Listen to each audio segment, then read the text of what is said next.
Oh, it's finally here. The Niels NSX. Oh my god, look how pretty it is. Someone, he did a really good job on the graphics. Look at this car, it's gorgeous, man.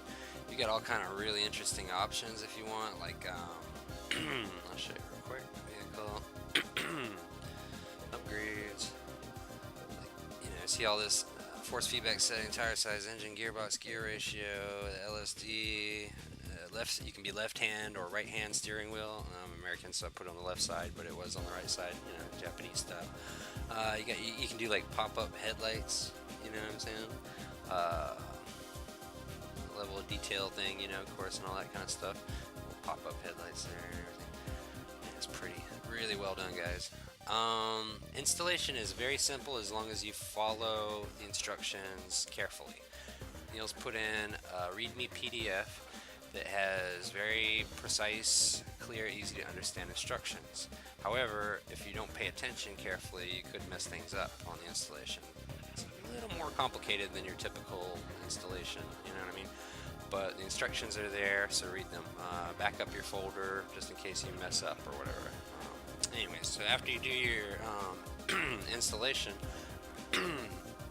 everything should be good to go as is. You shouldn't have to mess with anything. The only things that I had noticed is like in the controller.ini it said 1080 wheel rotation, like visible on screen wheel rotation, and that's for Niels' wheel.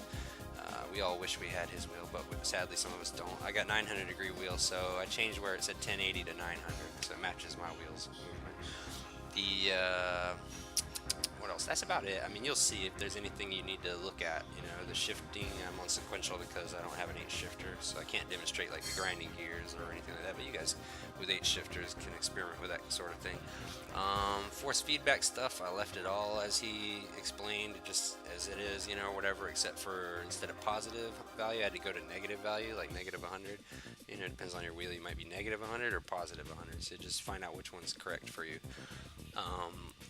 And you get the NSX or the NSX-R, I'm just using the NSX-R, the one that's standard here, 5-speed or whatever, and let's give it a go. Oh, look at that, that's nice looking. Look at that seat on the leathery door and everything. Man, that's cool. Meep meep, sounds like the Red Runner. Meep meep.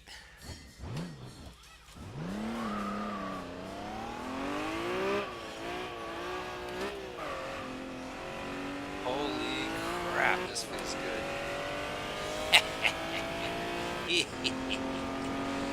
No, oh man, I've been driving his Super for a while and I thought, oh, I can't get better than this.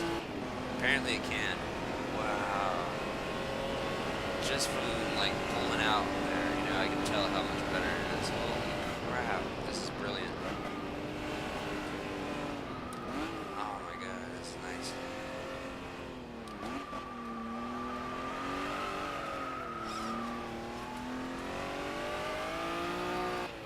Wow. And I took his advice on everything in his README. I got 25% audio from the dynamic range he was referring to. The only thing that's different is, like I said, I'm on 900 degree wheel, and I turned on ABS because my pedals suck. I don't have those fancy pedals like he has. So my pedals are just kind of cheesy, so I put ABS on. But I think NSX has ABS anyways. Sorry, Niels, your poor NSX. Oh, my insurance will cover that. Don't tell Niels I don't really have insurance.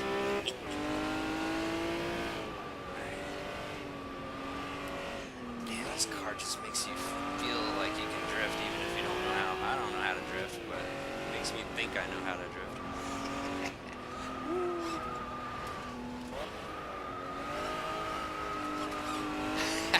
That's just so much fun.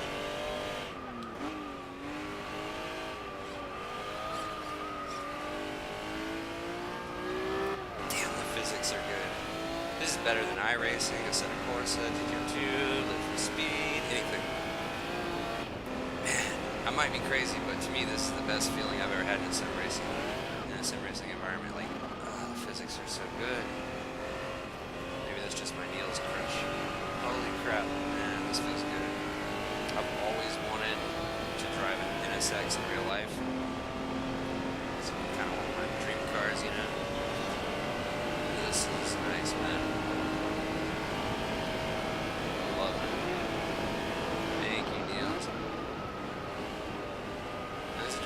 standard loadout. Remember all his options, like you get different kind of gear ratios or whatever, limited slip differential. So I'll have to play around, you know, and see what all different options it has.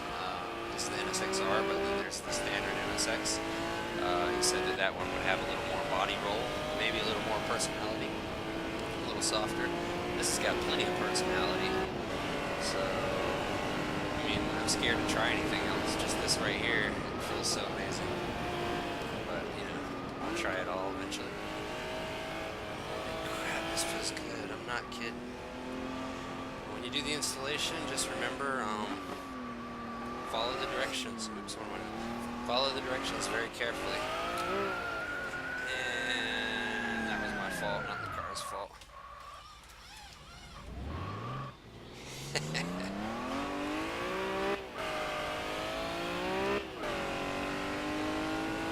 Oh, another thing, Niels says that he recommends trying to achieve the highest frame rate, frames per second as possible. So reduce any kind of, oops, sorry, I'm gonna do this. Touch the dirt. To reduce any kind of input lag. And usually I got really good frames, but I'm recording, and when I record, not the best frames. I'm probably at about 55 frames per second right now. So, you know, that could affect a little bit on my ability to catch a slide or anything, you know, maybe some input lag. But, man, it still feels good. If I make a mistake, it feels like I cannot blame it on the car, you know what I mean? The car is giving me so much accurate information, you know, about the traction, the weight transfer, and everything. So if I make a mistake, it's like nobody's fault but my own, you know? The car is just so well designed. I should be able to do some dramatic drifting and stuff with this car if I, you know, practice and get good, you know? I messed up. I'm not a drifter. This car makes me think I am, but I'm not. I'm not some Gia. I don't know what I'm doing. Give me a month. Give me a month to check back and, you know, I'll have it mastered. Oh no, I should have slowed down sooner. Sorry. Gravelly tires. Running in the dirt there. Let's see how that affects things. Up the hill.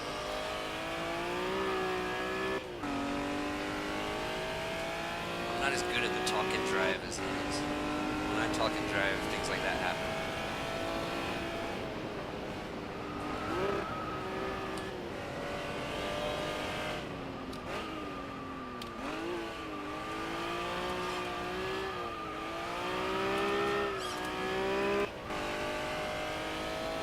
Damn, this car feels good. Holy crap. Let's see, what did I change on installation? Any tips for you guys? Well, I backed up my R factor floor just in case I made a mistake, but I guess I didn't make a mistake. I didn't need to worry about anything. Follow the instructions carefully. You gotta rename the NSX real feel thing to like any, like he says, capital INI, like he said, extension. During 3D9, change the extension to DLL or whatever, you know, I did that. What else?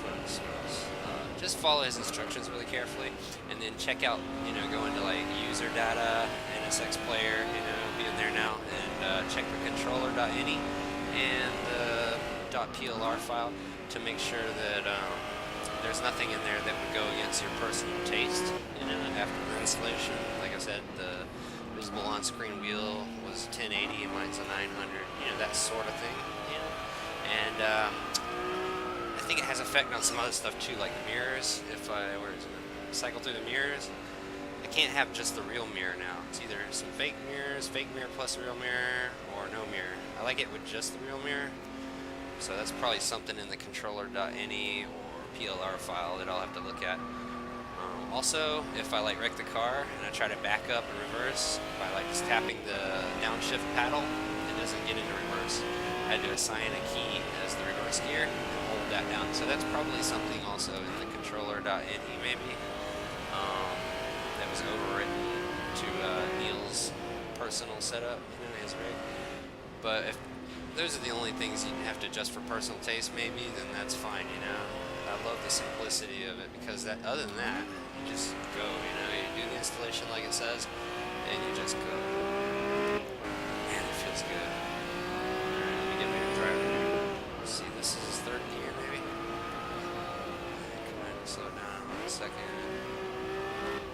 didn't slow down that much. Holy crap. No! Hit the curb. Now I can demonstrate that reverse gear thing. Alright, watch. I'm on a downshift. Nothing happening. Nothing happening. So I assigned a button for reverse gear that I'll hold. And I can reverse. So I'll look at the controller any and see if I can find out what that is.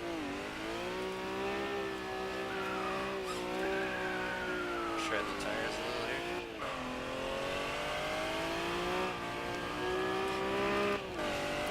And I like that skid sound that he's added in. It's useful information, and I'm going to hear that sound a lot. Second.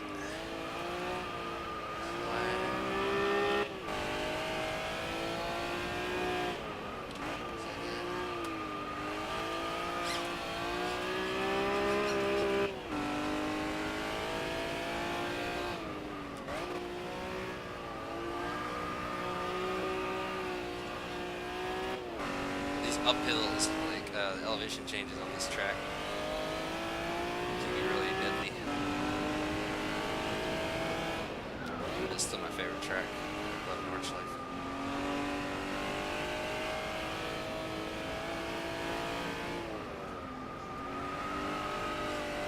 I'm not trying to go fast. I'm just experimenting with the car, you know, just trying to enjoy it.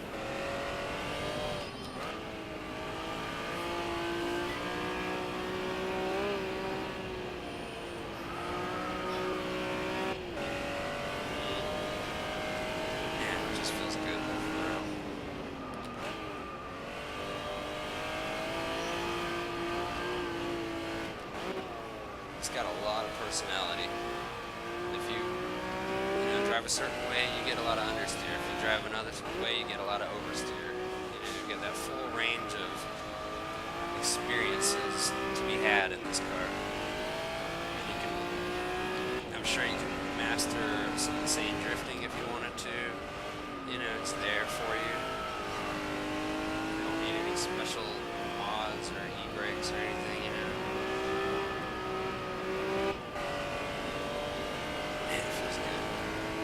Got the Roadrunner horn. Beep beep. Got your fancy Recaro bucket seats there. Got your leather door panel there. Got that VTEC. Yep. Or whatever the kids say.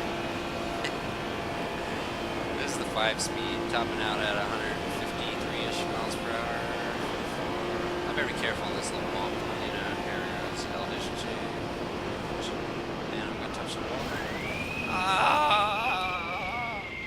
I'm dead. Notify next of kin. But he died doing what he loved. I'm playing around with the mirrors, going full speed down the street. Whoops.